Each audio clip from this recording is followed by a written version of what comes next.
أعوذ بالله من الشيطان الرجيم بسم الله الرحمن الرحيم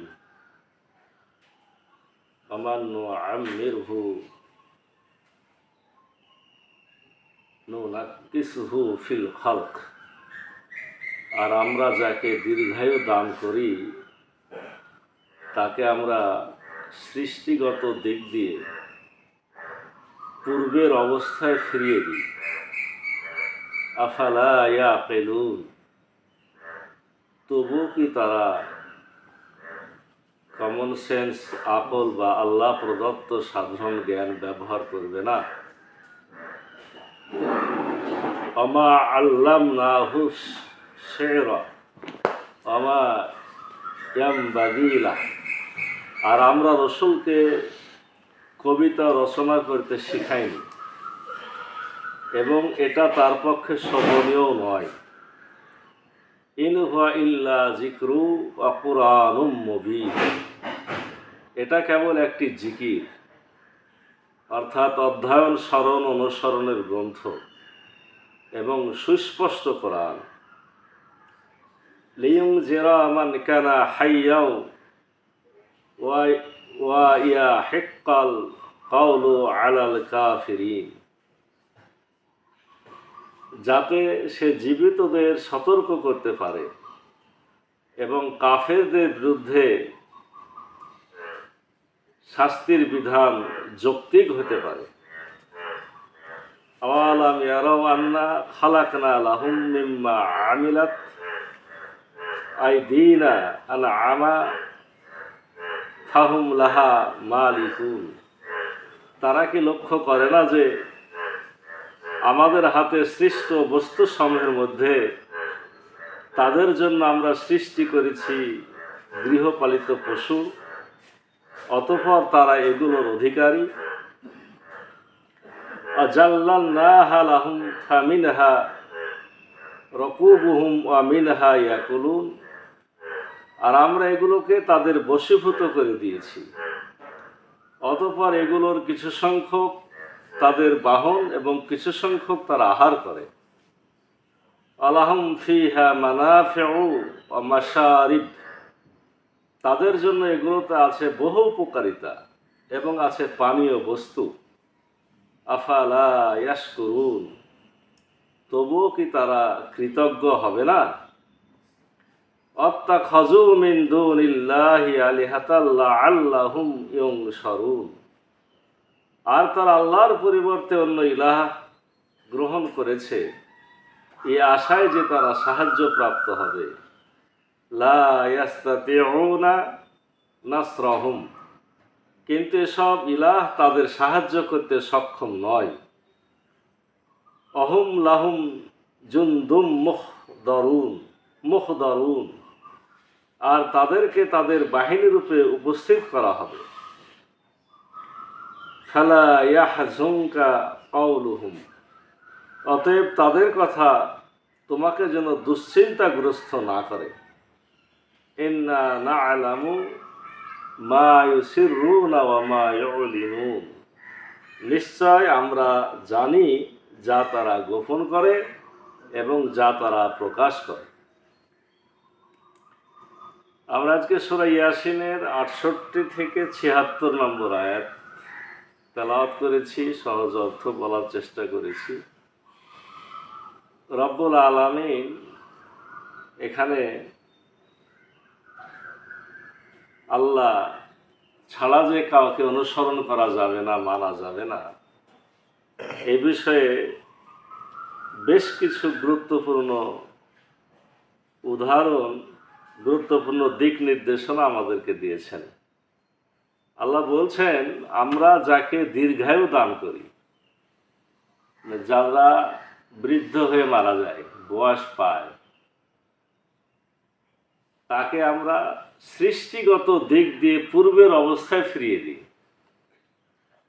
মানে তারা যেন আবার শুরুতে যেমন ছিল তেমন হয়ে যায়। অর্থাৎ শিশু জন্মের পরে অনেক সময় আপনার যে যে কাজগুলা করে ওই বৃদ্ধ মানুষটা ওই কাজগুলা করে। ছোট মানুষ আপনার দুর্বল হয়, অন্যের সাহায্য ছাড়া চলতে পারে না, পিতামাতায় তাকে হাত ধরে তাকে হাঁটায়, তাকে বসায়, তাকে খাওয়ায়। ঠিক বৃদ্ধ অবস্থাতে মানুষ যারা অনেক বয়স পায় তারা ওই আগের মতো আবার হয়ে যায়, এমনকি বুদ্ধি হুঁশও চেঞ্জ হয়। ছোট শিশু যেমন কোনো একটা জিনিস নিতে চায়, কোনো একটা জিনিস খেতে চায়, কোনো একটা জিনিস দেখতে চায়, ওই বৃদ্ধ মানুষটা ওরকমই কিছু আচার আচরণ করে। রব্বুল আলামিন মূলত এই কথাটা বলে বোঝাতে চাচ্ছেন যে দেখো, তোমরা বেঁচে থাকতেই তো দেখতে পাচ্ছ যে জন্ম থেকে মৃত্যু পর্যন্ত, জন্মের শুরুতে, জন্মের পরে পরে যেরকম গোটা জীবন ধরে একটা সময় সে কত দাপট, কত শক্তি, কত তার প্রভাব, কত তার কাজ, আবার শেষে আবার ছোট শিশুর মতোই। তাহলে এখন যদি ছোট শিশু থেকে আবার ছোট শিশুর মতো হয়, তো মৃত্যুর পর কেন আমি আবার তাকে পুনর্বার সৃষ্টি করে হাজির করতে পারবো না? রব্বুল আলামিন বলছেন, তবুও কি তোমাদের আকল হবে না? না আমি এই যে উদাহরণটা দিলাম, এরপরও কি তোমাদের বিবেক বুদ্ধি জাগ্রত হবে না? আর আমরা রসুলকে কবিতা রচনা করতে শিখাইনি, এটা তার পক্ষে শোভনীয় নয়। রসুলকে তারা কবি বলতো। আরবে তখনকার সময়ে কবিতার খুব প্রভাব ছিল, কবিদের অনেক দাম ছিল, কবিদের মানুষ খুব সম্মান দিত। তো আল্লাহ রসুল যখন কোরআন পাঠ করলেন, তারা কোরআনটাকে খাটো করার জন্য বললো যে অন্য অন্য কবিরা যা, তুমিও তো সেরকম একজন কবি, তার বেশি কিছু না। আল্লাহ জবাব দিচ্ছেন যে না, আমার রসুলকে আমি কবিতা রচনা করতে শিখাইনি, এবং এটা তার পক্ষে শোভনীয় নয়। রসুল কবির মতো নয়, রসুলের জন্য কবিতা রচনা করা, কবিতা পাঠ করা শোভনীয় নয়। আল্লাহ রসুল সাল্লাল্লাহু আলাইহি সাল্লামের সিরাত বা জীবনী যারা পড়েছে, অধ্যয়ন করেছে, আল্লাহ রসুল সাল্লাল্লাহু আলাইহি সাল্লামের মুখ দিয়ে কখনো কবিতা আবৃত্তি কেউ শোনেনি। বলা হয়েছে যে রসুলুল্লাহর মুখে কবি তার মতো ছন্দ একবার উচ্চারণ হয়েছিল, সেটা হলো আপনার মক্কা জয়ের পরে হুনাইনের যুদ্ধ। মক্কা বিজয়ের পরে আল্লাহ রসুল সাল্লাল্লাহু আলাইহি সাল্লাম তার আপনার পুরাতন সাহাবী এবং নও মুসলিম মক্কার অনেক নতুন লোককে মক্কা বিজয়ের পরে তাদের সাথে নিয়ে এই যুদ্ধের মাঠে গেছিলেন। অনেক লোক কিন্তু আপনার কাফের বাহিনী পাহাড়ের কোলে কোলে চতুর্দিক দিয়ে ঘেরাও করে রেখেছিল। যেমন বাহিনী দুই পাহাড়ের মাঝে ঢুকেছে, তারা অতর্কিত তীর ধনুক নিক্ষেপ করাতে এমন অবস্থা হয়েছে যে লোকজন সব পালায় গেছে।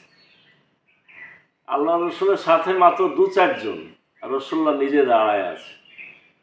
তখন তিনি বলেছিলেন একটা ছন্দের আকারে যে আমি কোনো মিথ্যাবাদী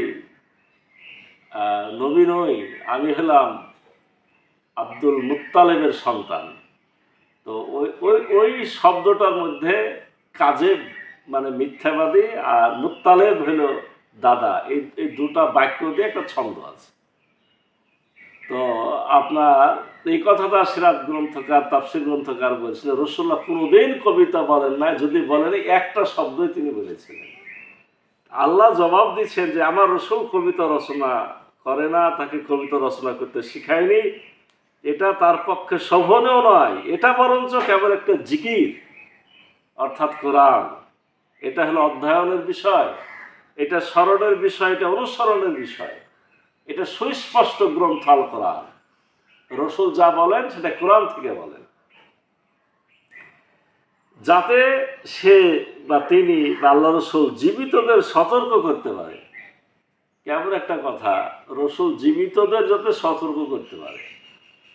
তবে এই কথার একটা সহজ অর্থ আমরা নিতেই পারি জীবিতদের সতর্ক করতে, মানে কোরআন কিন্তু জীবিত লোকদের জন্য, মরা লোকদের জন্য না। আপনার আমাদের সমাজে এখনো দেখবেন মানুষ মারা যাওয়ার, মরে গেছে তো চতুর্দিকে ঘেরাও করে কোরআন পড়ছে। একেবারে অনেক জানা শোনা ভালো মানুষের বাড়িতে এই ঘটনাটা ঘটে। তো ওই জায়গাতে বাবা এখন কোরআন পড়ার কি দরকার? হ্যাঁ, তুমি কোরআন পড়ছো যাতে তোমারও নেকি হয়, হয়তো যে মরে গেছে তার জন্য কোরআন পড়ে দোয়া করবে তার নেই। কিন্তু মরে গেছে ওই মৃত্যুর পাশে বসে কোরআনটা কেন পড়ছো? ওর জন্য এখন আর কোরআন না, কোরআন হচ্ছে জীবিতদের জন্য। আল্লাহ বলছেন তুমি কোরআন পড়ো যাতে তুমি জীবিতদের সতর্ক করতে পারো। তবে তাফসীর কারকগণ এই জীবিত বলতে বুঝতে চাচ্ছেন যারা ঈমানদার তারা জীবিত, আর যারা কাফের তারা মৃত। যাতে তুমি জীবিতদের সতর্ক করতে পারো এবং কাফেরদের বিরুদ্ধে যৌক্তিক হতে পারে, এই দাওয়াতের মাধ্যমে ঈমানদাররা সঠিক পথ পাবে, সতর্ক হবে, আর কাফেররা এর কারণেই ধ্বংস হবে। কাফেরদের যে আমি শাস্তি দেব তার একটা যৌক্তিক ব্যবস্থা এর দ্বারা হবে। কেমন যৌক্তিক ব্যবস্থা? যাতে তারা বলতে না পারে যে আমরা তো দাওয়াত পাইনি। আল্লাহ তো তাদের ধরবে যে তোমরা জানার পরও শোনার পরও মানো নাই, তাহলে তাদের শাস্তি দেওয়াটা যৌক্তিক হবে। তারা কি লক্ষ্য করে না যে আমাদের হাতে সৃষ্ট বস্তু সমূহের মধ্যে তাদের জন্য আমরা সৃষ্টি করেছি গৃহপালিত পশু? রব্বুল আলামিন একটা আজকে আমাদের সাধারণ উদাহরণের মধ্যে একটা উদাহরণ দিচ্ছেন, হে আল্লাহর বান্দারা তোমরা স্মরণ করো যে আমি অনেক কিছু সৃষ্টি করেছি, তার মধ্যে সৃষ্টি করেছি হলো গৃহপালিত পশু। দেখেন গৃহপালিত পশুটা কেমন। দুনিয়াতে তো অনেক পশু আছে, বাঘ, ভালুক, সাপ, বিজি, বিচ্ছু, এদিকে গরু, ছাগল, হাঁস, ভেড়া, ঘোড়া। তো যেগুলা গৃহপালিত পশু তাদেরকে বশ মানাইতে সময় লাগে না। আপনি একটা গরু কিনে নিয়ে আসবেন, বাড়িতে সে খাইতে দেবেন, হাত বোলাবেন, সে আপনার সে অনুগত, আপনাকে সে সাহায্য করবে। আর গৃহপালিত পশুগুলা সাহায্য করবে না। এই গৃহপালিত পশু রব্বুল বলছেন যে এর দিকে তোমাদের খেয়াল করা দরকার। তোমরা এগুলোর অধিকারী, তোমরা এগুলোকে বশীভূত করো এবং এদের কিছু সংখ্যক তোমরা বাহন হিসাবে ব্যবহার করো, আবার কিছু সংখ্যককে তোমরা আহার করো। এই পশুর মধ্যে কিছুকে, গৃহপালিত পশুর কিছু তোমরা আহার করো, কিছুকে তোমরা বাহন হিসেবে ব্যবহার করো। এই পশুগুলোর মধ্যে আছে বহু উপকারিতা, আছে পানীয় বস্তু, এছাড়াও অনেক উপকার। অনেক উপকার বলতে কি, বাহন করলেন, আপনার এটাকে বশীভূত করলেন, এটা জবাই করে আহার করলেন, এরপর উপকার নাই। এখন বাণিজ্যিক ভিত্তিতে পশু আমরা লালন পালন করছি, আয় ইনকাম, টাকা পয়সারও ব্যাপার হয়েছে।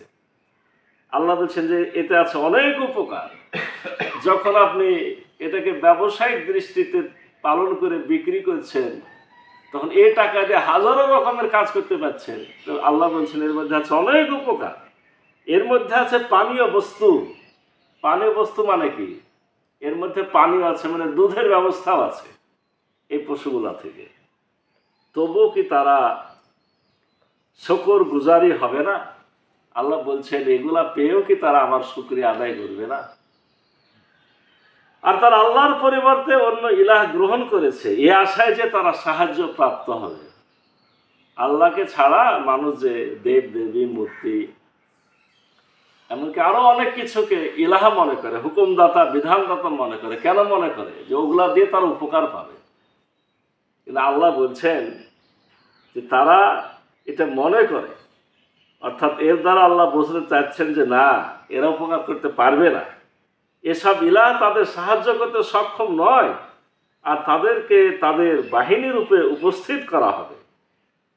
এই শব্দটা নিয়ে একটু ব্যাখ্যা সাপেক্ষ, যে তাদেরকে তাদের বাহিনী রূপে উপস্থিত করা হবে। এর মানে কি?